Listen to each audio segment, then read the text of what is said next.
Welcome back to my channel, guys. Today we are going to be looking at the Giganotosaurus. So, I've actually been pretty excited for this figure because, you know, I've got the Spinosaurus and I've got the Indominus Rex, T-Rexes, and all that stuff.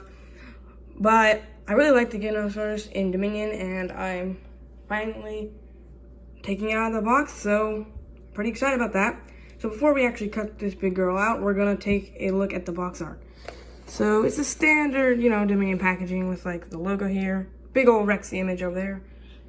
And we got Striking Giganotosaurus, the scan to the facts app and how to use action features, and more little images of how to use action features on this side. On this side, we've got the Dominion logo. On this side, we've got everything about facts apps and action features on the back here. And we've got the other two figures in the wave, which is Giganotosaurus and of course the Dominion T-Rex. I don't like this packaging, by the way. I don't know what the point of that is. It's kind of annoying, but what else? And of course, my favorite part of the Dominion packaging is the Pyroraptor. I really like the Pyroraptor. It was really cool to see, even if we only saw it for a few minutes on screen. Still one of my favorite dinosaurs in Dominion. It was pretty cool to see that figure. And the dinosaur itself, of course. So, now, we're just gonna cut out her. I believe it's her, I'm not totally sure. They never really specified that. Finally. Okay, and we should be good. Nope. Yeah, this part, it's pretty hard to do this. I've already kind of mangled it a little, you know. Trying to work my way with this, but should be fine.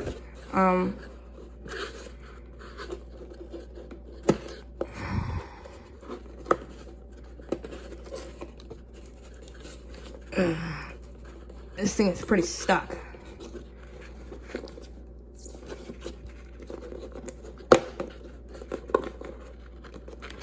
There we go. Guess we're just resorting to ripping this time. Ripping like a child, you know. Okay, so that's the Giga out of the packaging. And those little plastic doohickeys fall off. I'll throw away these things later. But we've got the Giganotosaurus here and out of the packaging. It's actually, when you have that packaging, it's a heck of a lot smaller than I was expecting. As Dr. Grant said, it was the biggest carnivore the world's ever seen. Obviously not true, but this is definitely smaller than most figures of that sized theropods. The tail is actually longer than I expected it to be, so that's pretty good. So I suppose we just take a look at the details and stuff and the paint job, then we can go into action features and all that stuff. So here we've got the face nice up and close. Now just look at those sculpting details. You've got different shades of green. You've got a dark like black in here, brownish black. The nice piercing yellow eye. Those sharp like little teeth, and like we got some like speckles of white and stuff here. It's pretty nice. Something I really like about the Giga is you've got these like ridges all along the back and stuff. And you've got all the wrinkles for the front of the body, this middle torso section here. And for the rest, like the lower, like the mid-torso, you've got all this like pebbling and like scaling. And you've got, actually, surprisingly on this one, since it is like the big bad of the movie, kind of, except for the bad people, in it, you actually have paint on the legs. So they actually did that. It's really nice. Again, people have been complaining about this, where there's just like two little pretty lazy splotches when they could have done it all the way down to like, or at least just on this part, this black color here, which I would have definitely preferred, but you know, it doesn't bother me all that much. The legs are insanely detailed, more so than the rest of the body. The feet claws are actually painted, and these ridges look really nice on the toes. Hand claws are not painted. I like the tiny little hands that are like comically skinny and stuff. It looks really cool. From the front, it looks pretty weird, but I mean, we didn't really shot too much from the front, so.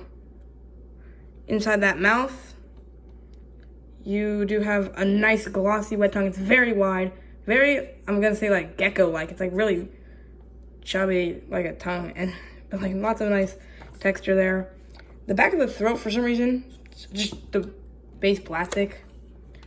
Usually they have that a different color, or it's just molded in a different color, but not this time. I most likely will just be taking like a permanent marker Sharpie to this guy and just painting the hand claws and all that stuff.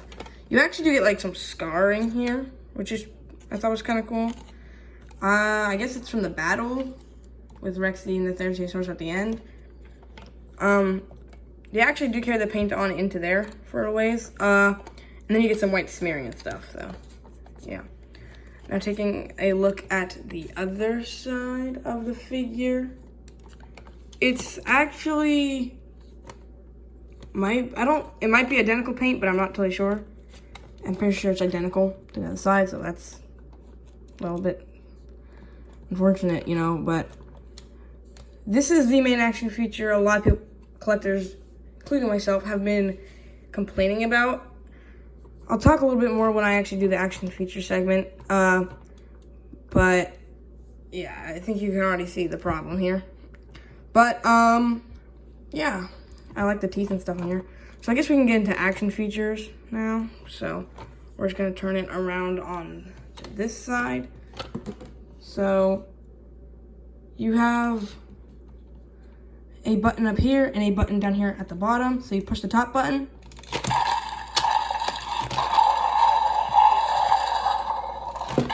It just kind of does this. Kind of cool. I really like the sounds. They're all new sounds. The bottom, at least that I know of, the bottom button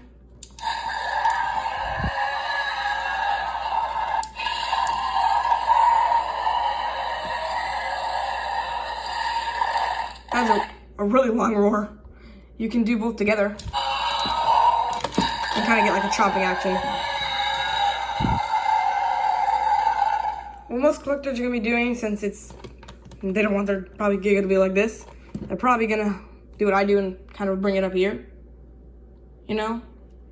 Just bring it up to a nice up, like, stance pose. That's the most natural pose you can really get in. It looks more angled up than it really is in real life, so, yeah.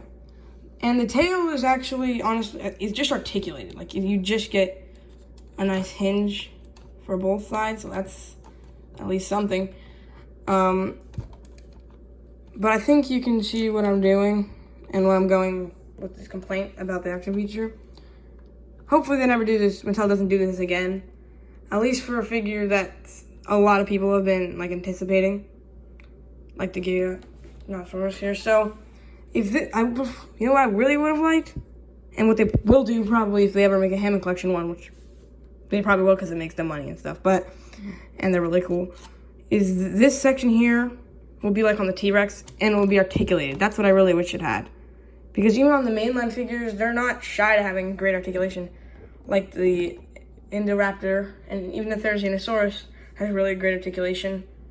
So, yeah, it's kind of a miss there for that articulated area, but yeah, you know what? This is more of the, you know, not the collector display side of these figures. That's kind of the Hammond Collection. This whole deal. So, when I'm talking about stuff on this figure, here's the absolutely massive scan code, if you want to scan that right there. And I suppose, I don't think I'm forgetting anything. I guess we can do articulation. There is a little. You do have the arms kind of just moving back and forth. They don't move out. They just move back and forth. The legs are ratcheted and individual articulated, so you can get her to stand up more and not even fit in the review station if you like.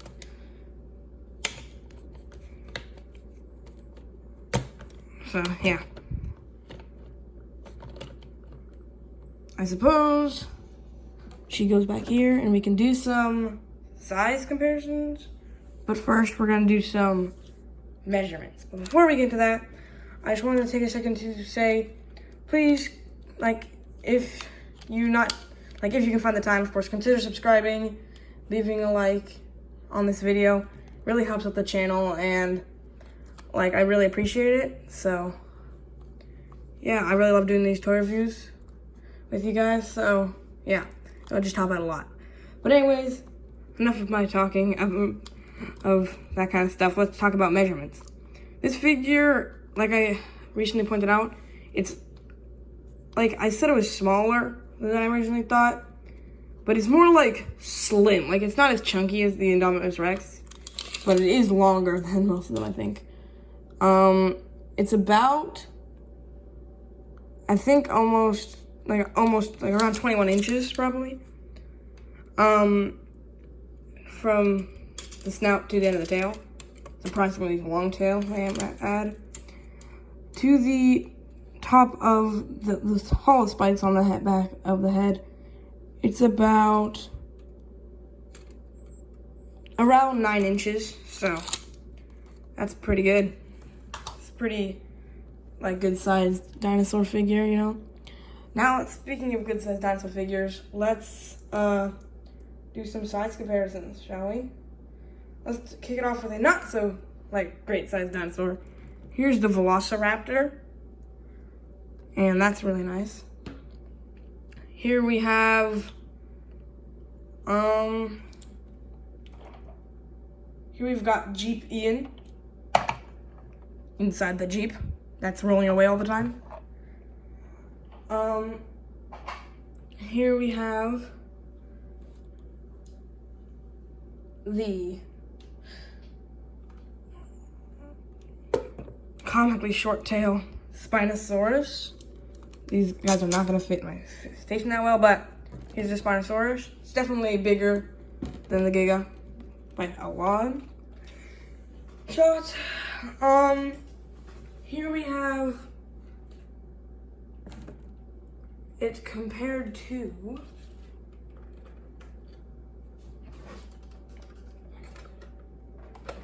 the massive Indominus Rex.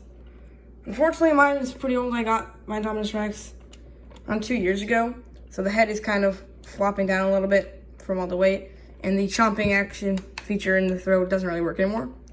I did do a custom of the nails, and I think that looks really good. And I also painted the claws a darker black. They were just gray before, and the eyes are really nice too. Yeah, I'm probably gonna do that again to make it with a deeper red, but yeah, I really like this figure, honestly. Here we have the never fitting in my review station Giganotosaurus. These two share a movie and a kind of a paint scheme, I'm not gonna lie. The dark color on here is really similar to this color. You got the white, and then of course you've got the same color teeth. And the green is the exact same base plastic. This figure is really good. Definitely would recommend this figure. Here we've got the Hammond collection. Dr. Ellie Sattler. This figure pretty good. And damn, this just makes this figure look absolutely massive. And then here we have probably my newest most favorite figure they've ever released. The massive Hammond Collection T-Rex. This is not fitting. So let me just turn this the other way so you can see both their heads better, you know? Absolutely huge. This figure is great. And I believe that is all of the size comparisons I have for this Giganotosaurus. So, would I recommend this figure? Yeah, I think even if they have a Hammond Collection one out, you know, Giganotosaurus is really cool. So, yeah, probably yeah, I definitely recommend this figure. It's I'd say the articulation here would have been an extra bonus and would have gotten a 10 out of 10 stars, I think it's an 8 out of 10 stars, so definitely recommend it. So thank you guys for watching this figure review, and I will see you in the next video, guys. So bye-bye.